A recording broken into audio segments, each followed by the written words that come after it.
ఇచ్చినా కూడా మన కాంగ్రెస్ చెల్లెమ్మ జగన్మోహన్ రెడ్డి గారు ఏం చేయలేదని చెప్తూ ఉంటుంది. షర్మిలమ్మ చంద్రబాబు నాయుడు గారి వదిన వస్తుంది, బీజేపీ వదినమ్మ, ఆవిడ వచ్చి జగన్మోహన్ రెడ్డి గారిని తిడుతుంది. దత్తపుత్రుడు ఒక పక్కన, ఉత్తపుత్రుడు ఒక పక్కన, పవన్ కళ్యాణ్, లోకేష్ బాబు, వీళ్ళు జగన్మోహన్ రెడ్డి గారిని తిడతాం. ఈ రాష్ట్రంలో నిన్న చెప్తాడు, మీరు అక్కడ తాడేపల్లి కూడా సబ్ చూసేవారు కదా, వామన అవతారమా ఏమవుతారో, వామన అవతారం అంట. ఈయన కాల్ లేపు చూపిస్తున్నాడు, జగన్మోహన్ రెడ్డి గారిని తొక్కితే పాతాళానికి వెళ్ళిపోతాడంట. ఈ రాష్ట్రంలో ఉన్నటువంటి 5 కోట్ల మంది జనాభా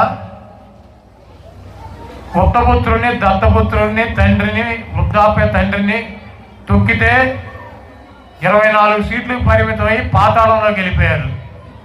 Subscribe Saksham Vizag. Watch, like, share and comment.